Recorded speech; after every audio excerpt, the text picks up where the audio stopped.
tokosuka wapi na makambo oyo eza masolo a Source Info ilanda makambo kili mobimba tokomi pe wapi pe tozokende wapi na makambo oyo soki tolobi o tolobi lelo lisolo ezobetama ya le 23 décembre maponomi est-ce que ya solo maponomi yango ekozala na machine à voter oyo bato nyonso bakokima bakoboya na nzela wana tokosolola na mwana mboka Gabin Chiteya le Mulopwe tokosuka kaka wana te masolo ezali ebele bokoyoka ngo mokolo lelo mbote mwana mboka Gabin Chiteya mbote ndeko na ngai mwana mboka bakolanda monde entier lelo lisolo ezobetama ya élection sima ya baction ebele na machine à voter ya nanga oyo ezali prévu na loi électorale te. Est-ce qu'il y a solo maponomi yango ekozala le 23 décembre? Bon, pour na maponami, il y a le 23 décembre. Bisonio surtout, na opposition, aux alliés pour na élection il y a 23 décembre. Et na ba condition oyo, il y a malamu il faut aimer yango. Donc tous en akati ya molende, les réseaux mona ko bundo tout aux bunda. Na ba marche au moni salama qui a union surtout les apos et ça là ba élection ezala ya malam ba élection ezala ya malam mais tozo ka ba déclaration partout au non machine à voter ba musu sur le rôle à UDPS oyo baninga na bino UDPS ba lo ba pesi 45 questions na corner nanga tilelo a pesi bi ya noté concernant ka machine à voter wana. Pour une crise de confiance concernant la machine à voter, est-ce que ça m'a bien? Bon, wana au lobby bien makambo tangi IDPS. Bato IDPS bon solo la wana ngo bien makambo wana. Mais na ndenge ya biso tout il y a ba politiciens, il y a opposition. C'est normal ba question na bango batindaki comme biso na kondo rawa. Tozalaki na ba étude na biso, tosali ba analyse.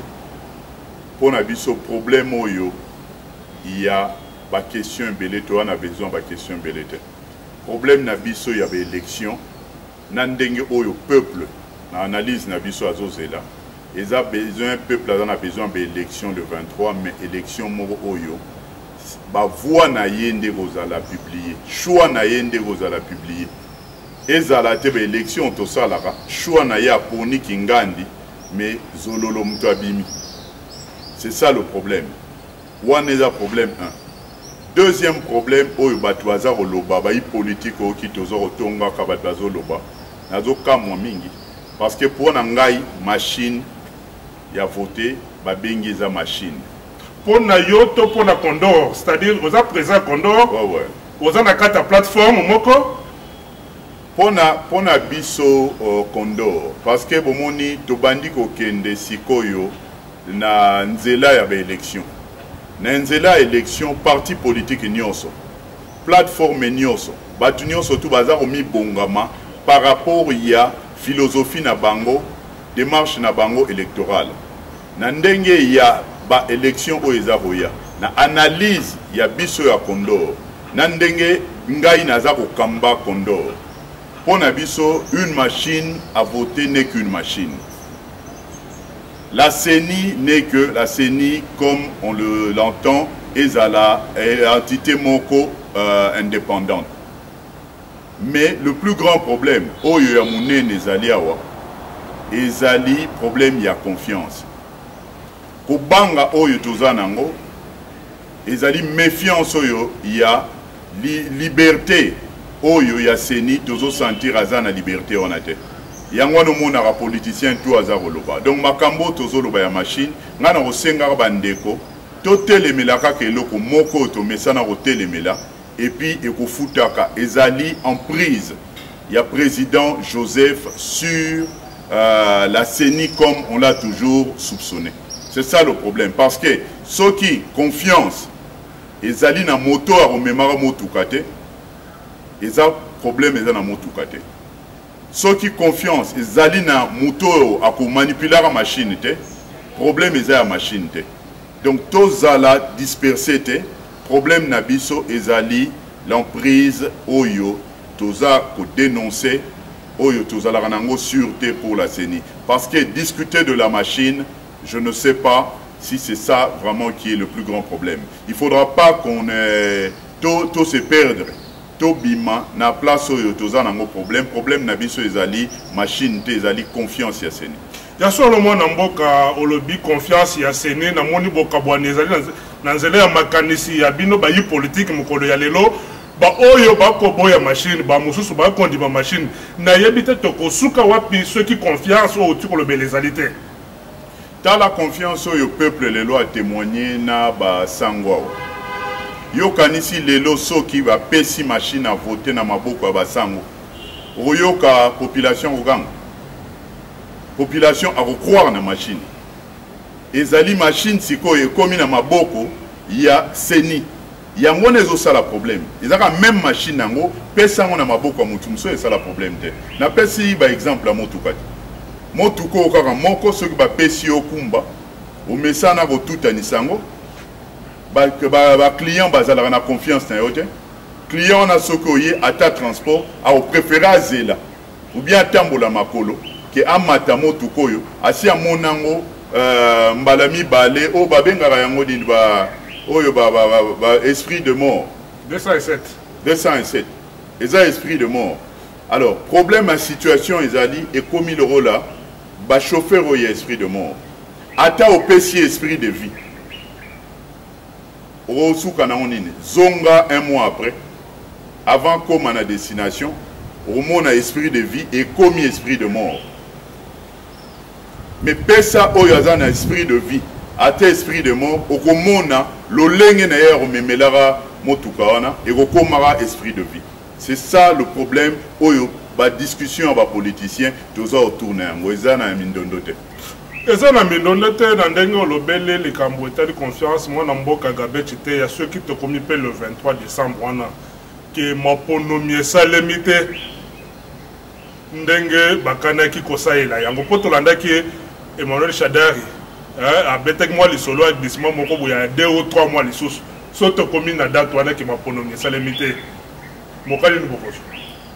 Bon na yebite ngai na nyoso yo soki tozo sala na monite nzela ozala pessimiste nazala na kondima te bisonde il faut to sala po maponami ezala le 23 ezate to vanda tozo yima est-ce que kozala te to bunda il faut ezala soki déjà to bandi ko sololara makambo ekozala te eza pessimisme eza kozanga rondima et bongo ndenge nini to komara na nini wana peuple azozela maponami biso to lingi maponami eza rendez-vous ya biso na peuple biso za ordre moko nouveau une jeunesse qui est en train d'arriver qui arrive qui veut gérer ce pays.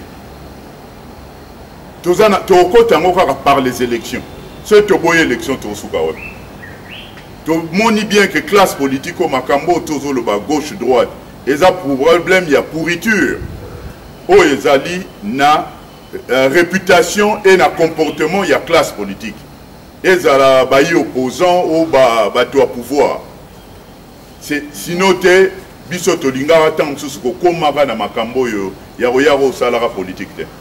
Mais bateau to pesa ki bango confiance ba décevoir biso yangwana monique biso moko to bundi lelo et on appelle à la jeunesse to se prendre en charge kaka na manifestation te mais même na ndenge ya servir écolo na ndenge ya servir écolo surtout tel kaka na mulongo moko wana ya confiance mwana mboka betite ya totali baninga mususu kaka na bino na kati opposition ba ko lobete poto ke na mapona mi solo solo il faut to ke na transition sans Kabila ba mususu ba ko boya le col ba mususu ba ko ndima to kende ba mususu ba ko boya position ya kondo ezandenge nini ezana ba o ba boyi transition sans Kabila to na ba o bandimi pour transition sans Kabila pour maponomi esa ba na kati ya mboka pour crise de confiance ezali papa nanga election omoni biso soki tozo sala la politique toza ko éveiller peuple il faut tozala na cohérence na makambo to lo barato tikala na nzela moko ezali yebisanga peuple oyo patron na biso. Peuple oyo azobima na balabala po baboma ye. Peuple oyo atondi pasi. Peuple wana alingi élection. Mais problème ezali moko peuple azobima pona nini. Peuple azali-t-il na confiance ya seni, azana confiance ya nangate, azana confiance ya seni te. Botu na ba politiciens ba oyebisa yo makambo ya transition avec Kabila ou sans Kabila, problème nango ya nini. Problème nyonso to awa eza retourner na problème ya gestion ya Kabila nde amemeli biso na mboka. Et ça dit que politicien mon côté a la confiance, retourne à la confiance, il y a indépendance, il y a seni. Problème à mon il y a tout n'a pas de bazoro lobana et tout. Alors, ceux qui ont la confiance, il y a indépendance, il y a seni. Vous avez la confiance, il y a nangate. Problème est anine. Le problème c'est Kabila. C'est la présidence de Kabila. Mais alors, comment tu peux voir que ce n'est pas ça le problème? Tu peux aller avec lui dans les élections. Parce que s'il est dans les élections, cette emprise-là va continuer. Donc, on n'aura toujours pas confiance, même aux résultats et tout. Mais te belé à mesana, ndenge ba yebi ba koma ba député. Mais na biso awa, lokola, tozana confiance. Il y a indépendance, il y a moto azo mema moto kate. To yebi ke esprit. Il y a majorité et vous allez l'esprit de mort et côtier et vous mema moto kana ndenga liwa. Alors pour na moto kawana to sengi ke to koki ko kendete voyage ya ba élection na esprit de mort parce que ego botaka mort et makambo. Donc c'est ça que nous appuyons, une transition sans Kabila. Une transition sans Kabila, ne le prenez pas comme les gens pensent que et qu'on empêche Bisoto comme on avait élection le 23 décembre. On peut aller aux élections le 23 décembre. Nangongo et Tikali. La seule chose, oyo Nangongo et Tikali, otoza nango besoin. La transition sans Kabila et qu'on permettre Biso que Seigneur à l'indépendant et qu'on permettre Bisson équilibre électoral parce que vous voyez bien que ceux qui bango bazana ndenge baza otambola na lolenge wana librement basalaka ba élection na ba appareil de l'État na ba moyen à l'État, ça ne permet pas équilibre ça là. Ceux qui bango baza na transition pour moni na deux fois le cas toza na sécurité absolue to sali be élection na Bemba to sali be élection na Tshisekedi to yebi ke sécurité eza na bisote. Alors dis-moi bandeko balingi to kende est-ce que baza na makanisi o bazotala donc to kende be élection avec transition Kabila avec les mêmes conditions? Quelles sont les garanties que ils ont qu'on aille à cette histoire-là? S'il veut la transition oyo, il y a pour le ministère, le marché de la Pessara, na mona pe bateau nyo surtout balandi. O ba olongwa opposition ba kotu ana na ebite moto bo tangela ngai ngana rovanda na envier. Tout le monde a rendu ba koma ministre. Na ndenge basila ka roza ministre. Pasi na bango eko esukara ndenge mo na biso pe bato ya pasi awa o to koma ministre te. Donc vie est ndenge moko. Donc il n'y a pas à envier là-bas. Donc notre transition c'est pas pour des postes et tout. La transition sans Kabila c'est pour amener la sécurité, la confiance, l'équilibre électoral. Donc il est possible jusqu'à la dernière minute nous devrons militer pour la décision. Il faut qu'il y ait parce que sans ça, c'est aller aux élections sans garantie. Balandi biso boyoki réponse à moi namboka gabe chite ya le mulopoe boyoki position ya Condor c'est que mbutu ezana na kati ya makambo oyo élection yango ekomi keba pour confiance ezate na ngambo kuna ba calculer eza ebele na ngambo kote oyo ebele boyokani mpe ezali te toyebi te mwana mboka est-ce que machine yango ezalaki prévu na loi électorale ezali politique ezali dynamique nga nayebisi bino ke tozongaka te tobandaka okende classe awa lere basala code d'enseignement et éducation baprévoyaka ordinateur te baprévoyaka internet te bagoogle ezalaka te mais lelo tokota bamakambo wana. Le tout dans la vie ezali évolution. La machine c'est une évolution, mais la machine permet, ça a beaucoup de marge à une personne malhonnête de vous rouler. Machine na moto yo azali honnête bo na confiance na ye et kosala sabino musala rapidement. Yangwana nde problème à machine. Machine eza pour permettre musala et salama rapidement. Mais problème ya machine naza pour répéter au moni a tokomi le rôle là toujours tourner en rond. Problème à monnaie eza po bayimboka bayeba bayoka malamu bayeba population et tout le monde ayeba discussion aux mona gauche à droite au monde ba alliance bato bake bakutani bazongi ya bake na seni nyonso tout ezali panique mogo 1. Il y a survie politique. Parce que beaucoup de politiciens vont enterrer leur carrière. Parce que comportement na bango, ceux qui ont une élection, il y a solo, population a zosé la bango. Et ça pour baser aux sanctions. Et y a banni ça bon. Alors batouana aujourd'hui bango de bazana ba faire. Bango de il faut ba lengi là. Seni wana ezala kaka. Et Seigneur on a paix et lengi la bango pour te continuer pour qu'il y ait un mode de tricherie. Mais il faut que quatre liens on a tricherie. Lien il y a tricherie. Lien il y a méfiance il y a Seni. Et bandi banda na assemblée nationale. Ti et commune à Seni. Parce que ce qui peut soutenir, c'est l'Assemblée nationale. Mais yo yebi ba politicien boni bazana ba député que population zo la banque. Population zo kanela te kakao yo muto pouvoir. Na ba opposant oyo ba yebi ke ba tamboli mabe, population zo la banque. Alors yangwana trokendara toujours na ko tourna kanron, mais ba yeba il y a un seul problème, problème ezali moko awa oyo zo chabiso na mbutu gauche droite. C'est la confiance, manque de confiance que nous avons sur la direction du pays de Kabila. Parce que nous avons eu à être déçus de premières élections, deuxièmes élections, et même de la violation de la constitution passée. On a enregistré de morts, la violation des accords de la Cinco.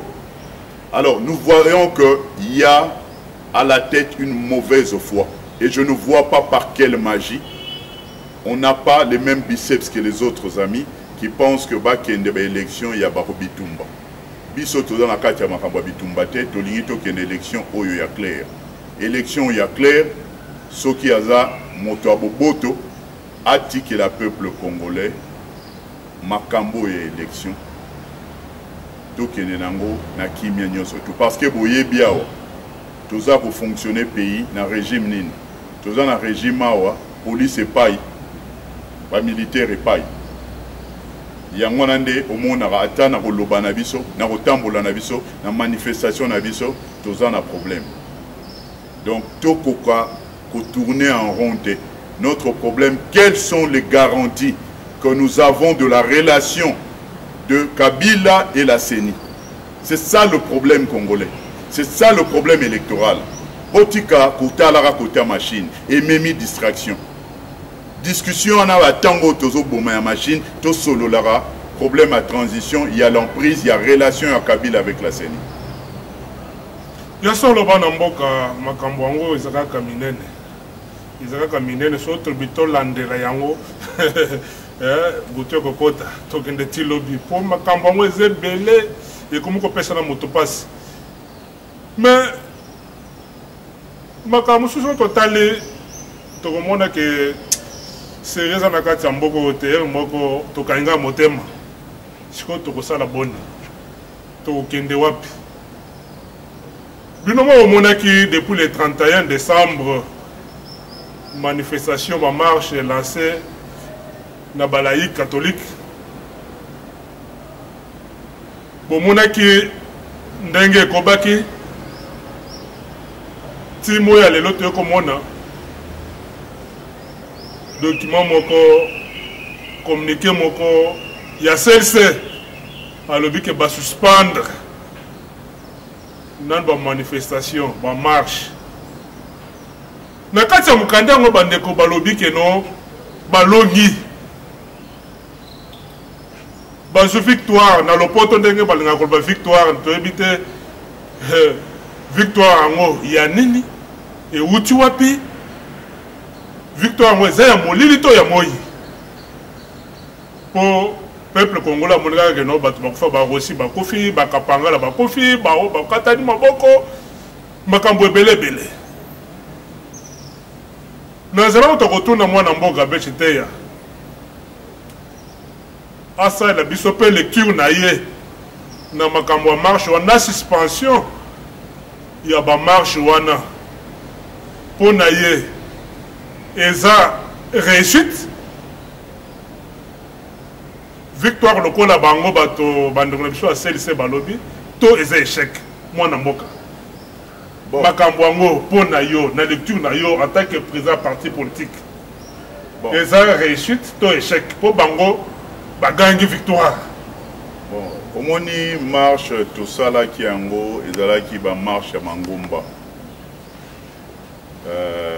CLC ezalaki na liboso ya bainitiative ya makambo nyonso to apesi éveil mais lero bomoni soki bomoni sango moko bomoni peut-être 500 personnes na nsima ya sango donc mpo na ngai victoire oyo bango badéclaré je crois qu'ils sont bien placés ils ont déclaré victoire oyo ya bango ya bamupe il faut retourner peuple congolais oyo abimaki a se sacrifier atamboli na éveil oyo bango basali abimelaki mpo na nini victoire na ye nini est-ce que peuple aza na victoire ou bien victoire oyo bango balobi ya bango moko motuna monene eza wana me ngai nde naza na peuple oyo nazokutana na bango ti sikoyo toyebi te peut-être tokozelaka badimanche mpo bango balobaka badimanche na bamese akoya koexplikaka peuple ke victoire na yo ozwi nini peut-être secret moko eza wana mais jusque là naza na kati ya komituna je crois que victoire oyo ya prononcé mpo tokóma te na baspéculation ezali victoire oyo aparle ya bango mpo peuple namoni ye te bomonaki awa lere peuple asepelaka victoire na ye boyokaka me nga nayoki place moko te peuple abeti ata nzungu abeti mbunda asepeli victoire donc oyebi ke na nyonso bamakambo wana tu marche militant sango messe nyonso tu babengaka yango politique alors na kati ya politique wana tokolukaka mbala nsima bosenga ye aexplike victoire oyo aye alobi mais soki mpe baintérêt pour mouvement avant bango bamarche ezala après bango bamarche ozalaka na mokili yango nayebi te moto akosukisaka marche mais marche avant otambusa peuple il faut ayeba abimaki mpo na nini mais na makambo oyo ya victoire oyo tioto na ngai tomitya na nsima oyo babi tala nsima zonga moto peuple abimaki mpo na nini victoire na ye nini Moi, je suis le peuple pour une victoire, mais surtout, bien dans la conférence de presse, il y a Senko, il a communiqué à CLC, par exemple, le Mingi, il y a des crispations politiques. Pour na bango likambo ya transition ya Kabila ezakuna te po bazolo ba bien déclaration oyo abesho la sala ki lobi na conférence de presse na Belgique alobi na ko ba lobelaki makambo ya transition ya Kabila te azako le mingi makambo ya décrispation totali bande ko ba ko nyonso c'est que peuple congolais abimaka pour na décrispation politique mais même ceux qui tokei na décrispation politique yebisangai wapi victoire na décrispation politique. Na di solo yo ndenge bandaki ba marche na ndeto komi sikoyao. Peut-être ba information mususu eza naza kubungango. Mais je crois pas que ndeko na biso chole victoire na ye à lobby à décrispation politique. Parce que soki peuple abimaki pona yango toza na ba emblématique oyo na makambo de crispation babanda ekolela yango tomoni Moïse azongi awa te tomoni Franck Diongo abimi awa te tomoni Diomi Ndongala abimi awa te tozalaka na 5 ba makambo tu oyo bango basengaka yango wana ezalaki ba emblématique wana ezalaki te kobosa na baninga mosusu ezalaki symbole bateau bazo symboliser. Au moins le roi na Afrique du Sud baloba basala ba décrispation politique. Mandela zala symbole, mais bateau belé bazala na boloko. Mais Mandela a symbolisaki. Yango na ba kombo yoyo tozo tangawa ezali yango na signe. Alors peut-être tous à la précédé to belé la kara côté ya yesho le lokola tia bandio loba. Alobele la biso victoire ya makambo to tambolelaki peut-être azana surprise au sala biso ya solo balade biso boyoki biyano ya sagesse ya mwana mboka na beti te ya boyiko kende musika mais to kende pe musika te po masolo ezebele to ko tanisa te to ko kende biti butute esengeli to sili sabotika kana poso na pos lobi nango to ko zongi na lisusu mwana mboka tonindi kosista masolo bisa mokolo lelo baliance ekosalela mpona kobongama mais mpona kobonga mpona makonomi ya le 23 malgré eza nano mbutu mais position ya Condor akosala nzela na ye moko to azali kose préparer basangana pe po balonga etumbango. Bon, élection ezali na bangomba ebele. Ngomba présidentielle tomi bongama akite. Tokomi nano na motuya wana te parce que sengi makambo ebele tokotanga ka candidature te pona kotanga ngo wana eza même non respect ya peuple. Soko moni kozana mapeka yango te obandi oloba eza lokola bato ba respectera peuple te na ba conviction na biso na respect na biso ya peuple na niveau wana toza na candidat donc ekosenga obligatoirement to soutenir candidature moko tokotalaka candidat oyo ako convaincre biso ezali kaka te ke olobi lelo tout le monde a une déception et salami trop. Toyo qui candidat à vie, naza opposant, mais nakati na ngoza opolo. Vraiment. Donc problème il y a d'abord ezali pe kakate olobi wanao programme nangai na même peuple non. Programme eza lokolo lobby machine. Oloba machine. Eza programme de développement ya mboka. Ya relancement ya mboka. Mais nani azo memango. Comportement na nini, rapport na nini. Bako pesa yo ndenge président Moïse alobi wa 100 milliards. Bako pesa 100 milliards obongisa mboka. Mais comportement na yo rapport na ona mbongo eza nini. Vraiment. Tikela mwasi mbongo na ndako. Makambo eza minene bandeko. Eko kende nini. Alors boye problème ya munene ya mboka.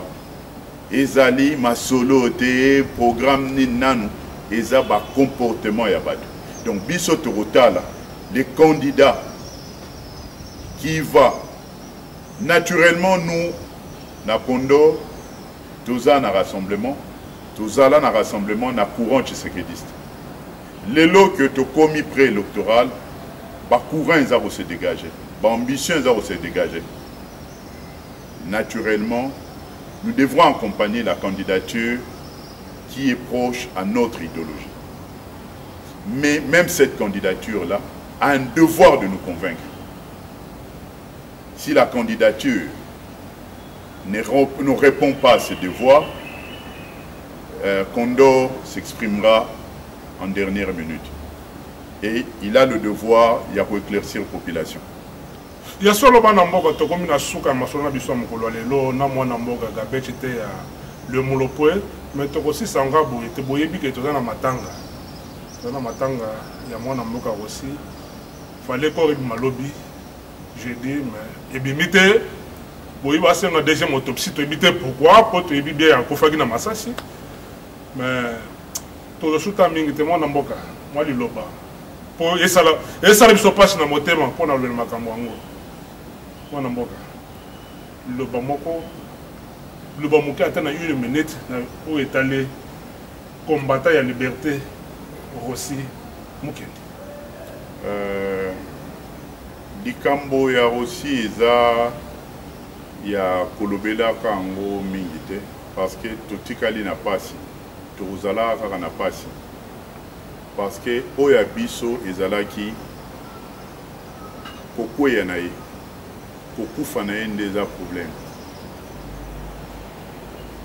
Vérité c'est bima ndenge moto akufeli matanga famille aza nango le reste ezali toza en justice ya se na ya likolo. Comme il a eu à dire que le peuple gagne toujours et le peuple gagnera toujours. Et puis Dieu confond toujours les gens. Il n'y a pas de crime parfait. Son sang est parti noblement. Et ça sera très difficile de touffer ce crime-là de quelqu'un qui est parti pour la noblesse de ce pays. Donc, Yangwana Peto Kotala Kaka na Makambwango Totelemela. Tout le organisation est à la positive, tout kundaye avec honneur. Au etikali na biso mingi, tout kundaye avec honneur. Mais au s'inquiéter, na ba théâtre, na ba montage, au tout et ko luka basala autour, il y a cornaye, il y a un Dieu sur terre. Et Dieu vaincra toujours, comme le peuple le gagnera toujours. Moi, je suis tant que je masolo ya ba alliance oyo. Vraiment, est-ce que ba alliance ngo za ko rassurer? Non, non, nous devrons savoir et le remoko. Batoye ba pourquoi il y a des alliances. Alliance lelo mingi mingi awa. Ezali ba panique. Il y a survie politique na loba kiango. Baba tu mingi, ba parti mingi, et kokufa eko disparaître. Yangwana lelo romona mutuna boina mutuna bazali na idée mogote ba vandi ensemble. Parce que pobo sala lingomba jamais il y aura uni sans leader. Là où mon rassemblement est salama, il y a eu, la vision a été dégagée par un leader. Et Yangonde Kangi, c'est ça le rassemblement. Ceux qui ont moni le rôle là, parti politique, à Abisso Condor, l'air au Romona, il y a eu Kabaïdi comme président. Ça a été le leader, Oya Kenda qui n'a idée, et à se faire entourer Condor na baninga na ye ba créer Condor. Il y avait leadership Morozali. Au moment nango na ba parti politique nyoso tout au petit exemple na ba o ezali awa. Et kendaka groupement nyoso tout et kendaka na idée moko. Na leader moko. Il n'y a pas oyo mona ke bat basangani sans leader. Alors, ba groupement on est au salama. Il faut pour au monde un groupement est fiable, où ils ont la confiance, peuple au pays sans confiance. Il faut y avoir leader dans mon année. Au monde inde bateau à Bakei en Afrique du Sud. Leader dans mon est Katumbi. Ce au Bambalibanga ou Bambango na Katumbi. Rassemblement sur Bambalibanga ou Bambiango na Ezalagi Tshisekedi. Et puis le leadership évoluera en Angon dengue les lois na restructuration to comment ina Félix. Soro keina AMP et Salama na idée à leader Kabila. Soro Bambi Libanga au Bamba Kabila. Donc eza bon. Alors ceux qui ont moni ba regroupement ezo Salama sans que dégager leader. Et le romo ba au bomba na se. Alors peuple est comme un héros ya ofungo la ramis. Les clarté. Mais il y a des mouvements. Comme dans mon mouvement Moko et Salami, où il y a parti se regrouper et signer. Batangi yango par rapport à Makambo, il y a surtout peuple à revendiquer rappel. Il y a dengue le lengue autoro qui est dans l'élection. Mais il n'y a rien de nouveau. Ce que tangi Makambo tangi et ara Makambo to tangala. Il y a dengue to salela. Mais problème à monene. Na linga qui na sepela mingi na kati nango ba loba ba attaquer pertinence ezali il y a méfiance bazana ngona seni parce que tout c'est la méfiance de la gestion de la CENI. La conduite comment seni au même motuka oyo qui influence, qui nous amène à avoir la méfiance de la CENI. Qu'est-ce qui nous amène à ça? Réglons ce problème-là. Parce que ceux qui sont ailleurs, tout ça est le côté. Ceux qui sont ailleurs, tout ça est le côté. Moi, je suis en train de me faire un peu de temps pour faire un disperser. Même dans l'élection, pour que l'opposition soit dispersée, on peut battre la majorité totale dans le temps pour le président candidat. Bon, on a été dans une minute pour mettre ceci.